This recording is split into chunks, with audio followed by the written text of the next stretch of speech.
Welcome to the broadcast. This week, leaders from 192 countries will convene for the UN General Assembly. President Bush and Iranian President Ahmadinejad will speak, among many others. We'll take a look at the week ahead with David Sanger of the New York Times and Ray Taki from the Council on Foreign Relations.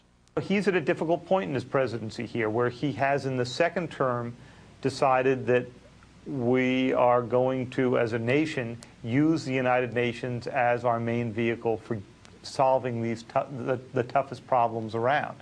And yet, if you can't move the UN to operate on the agenda that the president has in mind, then it makes you wonder what he can accomplish in the second term. And they don't seem to have that much respect for American power as a result of Iraq or Israeli power as a result of Lebanon. So this is, you're dealing with a leadership that I think is prone to negotiate with the United States, but is not prone to accept various concessions, offer various concessions as a means of facilitating that. I think they may even offer some sort of an interim suspension, but you're dealing with a very aggressive, assertive, and determined leadership in Tehran today. We continue with Tom Glocer, the CEO of the media giant Reuters. He is the first American to be at the helm of this global company. The challenge at Reuters, for me personally, is how do I take this wonderful institution, deeply ethical, great journalistic strengths, trust principles that we live by, not just the journalist part, but the whole company. How do I take those good, sustaining, soft values and, without losing them, introduce more of a performance culture, a real hunger, a real urgency, understand the financial services client, and really live and work at his or her pace? And that's the challenge at Reuters, do both. We conclude with an appreciation of the life and work of Italian journalist Oriana Fallaci, who died last week from cancer. What are you most proud of?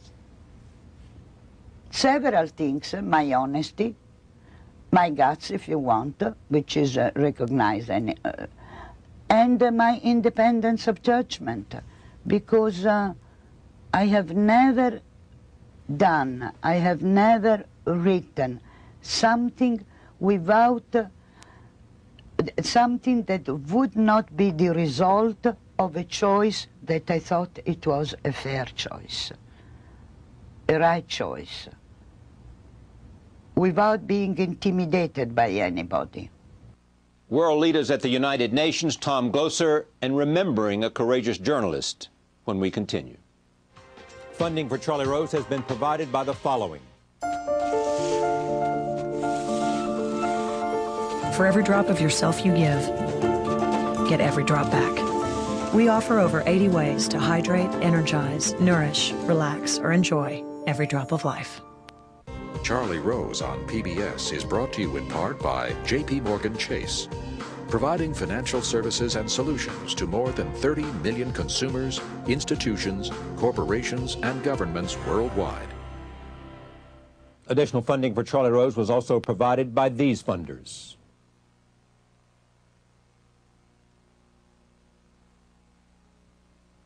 And by Bloomberg, a provider of multimedia news and information services worldwide.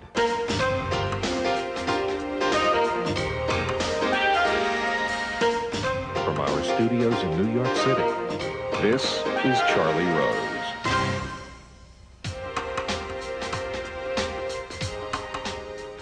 This week, delegations from 192 countries are meeting in New York for the United Nations General Assembly. Among the topics leading their agendas will be Iran's nuclear program. President Bush and Iran's President Ahmadinejad are both scheduled to address the United Nations General Assembly. Iran has failed to stop enriching uranium despite a UN deadline. It claims that its nuclear program is solely for power generation and not for building nuclear weapons. The Bush administration has been pressing for sanctions against Iran, but some European countries are hesitant to do so. Joining me now from Washington, Ray Taki of the Council on Foreign Relations. He is the author of Hidden Iran, Paradox and Power in the Islamic Republic. Also from Washington, David Sanger, White House correspondent for the New York Times. I am pleased to have them both. David, let me begin with you because I want to talk about two things. Number one, it is what's going to happen here, but also the larger question of the relationship and options that the United States has and Iran's ambitions as much as we can determine them. What about this week? Well, the president is going to be giving a speech on Tuesday midday, at which, from what he said on Friday and what some of his staff has said, will be a speech about the importance of making United Nations resolutions stick. And here he's not just referring to the resolution on Iran that you mentioned, but also they've passed resolution in recent times on North Korea after the missile launches over the summer, and of course the peacekeeping force for Lebanon. And so he is using this to go back to one of his favorite themes, which is turning the United Nations into a body of action. And of course, to his critics, it is a body that he only wants to act on an American agenda. The president finds himself now in a very different spot than 4 years ago when he went to first make the case about Iraq, which you remember was also at the opening of a General Assembly. And at that time, his message was, you have to act against Saddam Hussein, and if you don't, we will.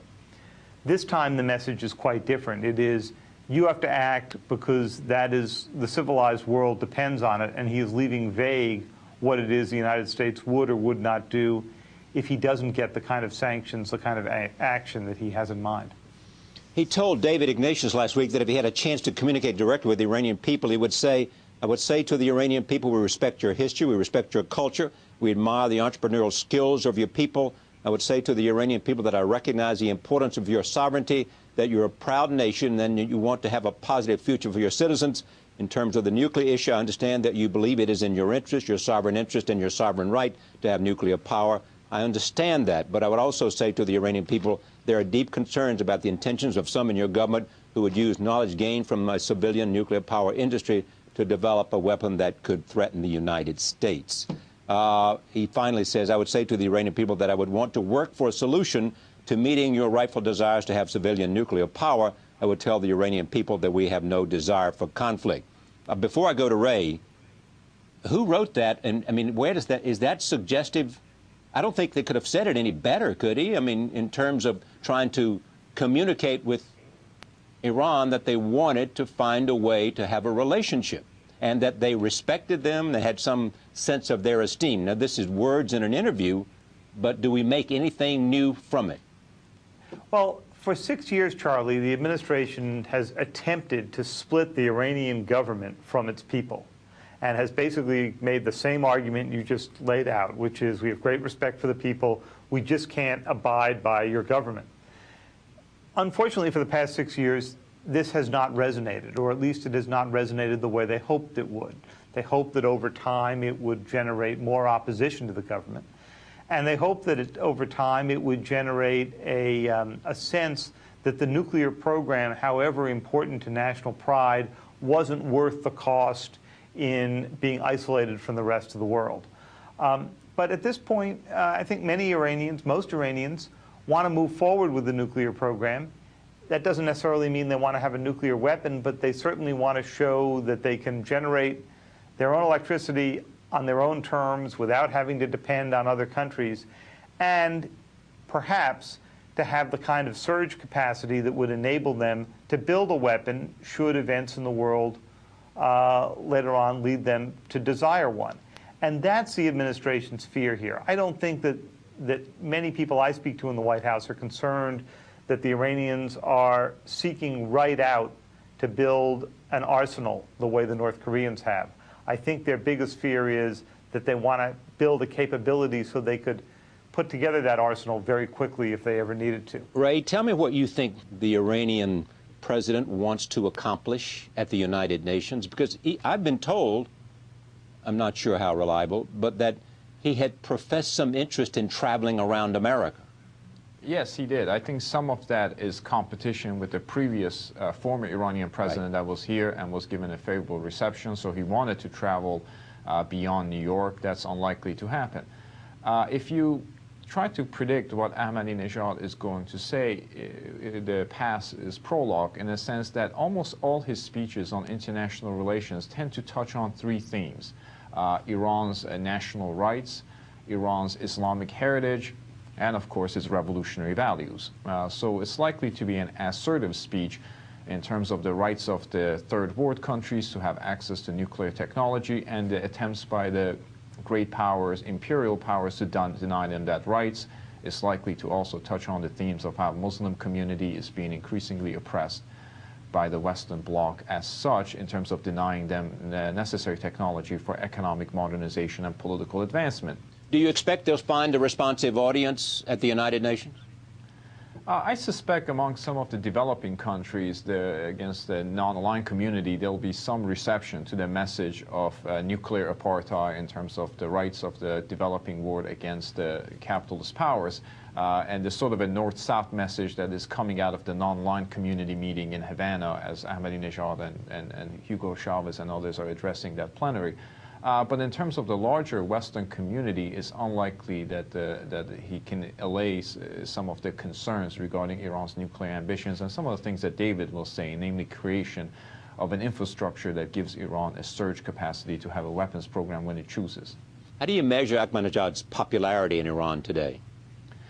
Well, it's very difficult to gauge public opinion in Iran because we don't have the sort of reliable polling that you see in the Western countries, in the United States and so forth. But by all indications, anecdotal and otherwise, the nuclear issue seems to be playing to his strength in a sense that he has managed to sell this as a national right against unreasonable Western demands. Namely, this is a treaty right. Iran has obligations, but it also has rights under the Nuclear Non-Proliferation Treaty. And what the United States is trying to do is revoke specific parts of that treaty for Iran only. So there's an element of unfairness in the way the United States deals with that. And this actually plays into Iranian population and there's perception of grievances against, historically against Western nations going back to early 20th century, where Iran was subject to various capitulation treaties imposed by the Russians, then the British, and later the Americans. David, what kind of negotiations are going on at the United Nations? I mean, what does the United States think about Chirac and his effort to play a larger role? The Bush administration came to this, Charlie, with a fairly clear strategy, and the strategy appears to be going off the rails. What it was fairly simple, that they would set a deadline, which was the end of August, that Iran by that time had to suspend the production of uranium. It is still producing uranium, though in very small amounts. We think the program may have run into some technical difficulties, or for political reasons, they're not producing very much. But they are still producing, so they're in violation of the agreement. The American strategy then was to start the Security Council with a very slow, graduated set of sanctions. The first would be against imports into Iran that were dual use but nuclear related, and then move up to travel restrictions on people who are involved in the nuclear program, and then maybe up to travel restrictions on the leadership. Well, the other countries that had signed on to the initial resolution, France, Germany, Britain, Russia, China, the difficulty that we knew we would reach would be when it came to actually beginning to impose sanctions. And that's where you've seen President Chirac step out of the line that the Bush administration had in mind today. He and the Germans and others have argued that at this point to put on sanctions would simply be counterproductive. And so they're sort of stuck because the U.S. has said that President Bush, Secretary of State Rice would only approve American involvement in the direct discussions with Iran if it ceased the production of uranium. And clearly the Iranians are not going to go do that. So now what do? Do they let the Europeans move forward with negotiations? That would simply put us back to exactly where we were 3 years ago.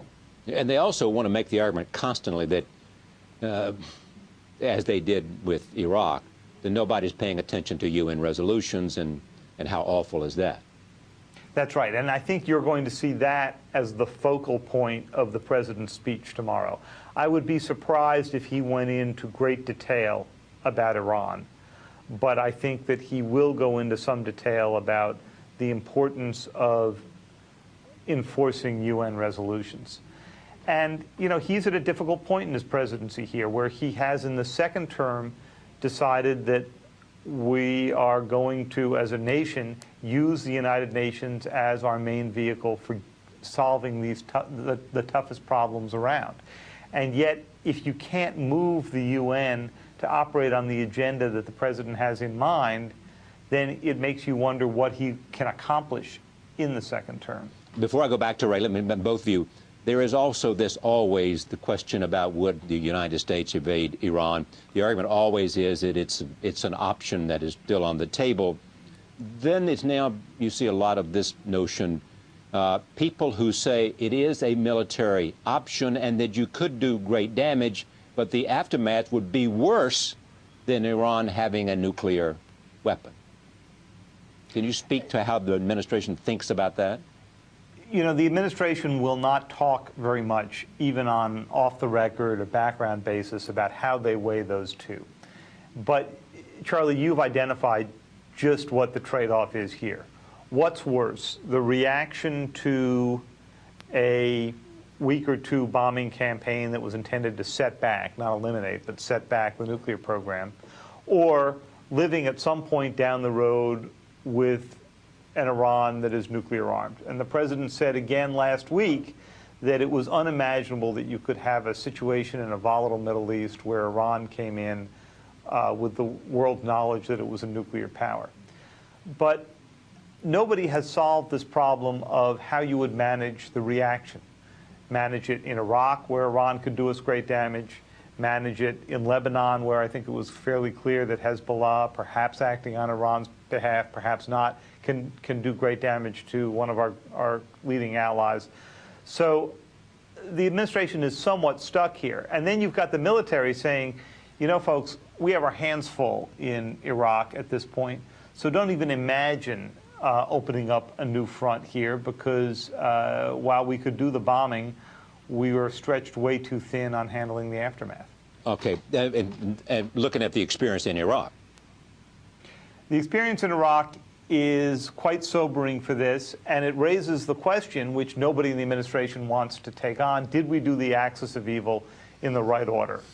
And obviously, for whatever reasons, good or bad, we attacked first the country that was furthest from a nuclear capability or other weapons of mass destruction. Iran has a nascent program. North Korea, the third member of the Axis, has, depending on who you believe, between 2 and 10 weapons already.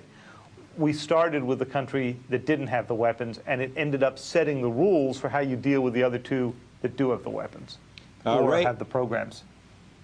Looking at this from Iran's standpoint, you wrote this in the Financial Times about a week ago. Today, as Iran's leaders gaze across the Middle East, they see a crestfallen American imperium eager to exit its Arab predicament, an Iraq preoccupied with its simmering sectarian conflicts, and a Gulf princely class eager to appease Iranian power.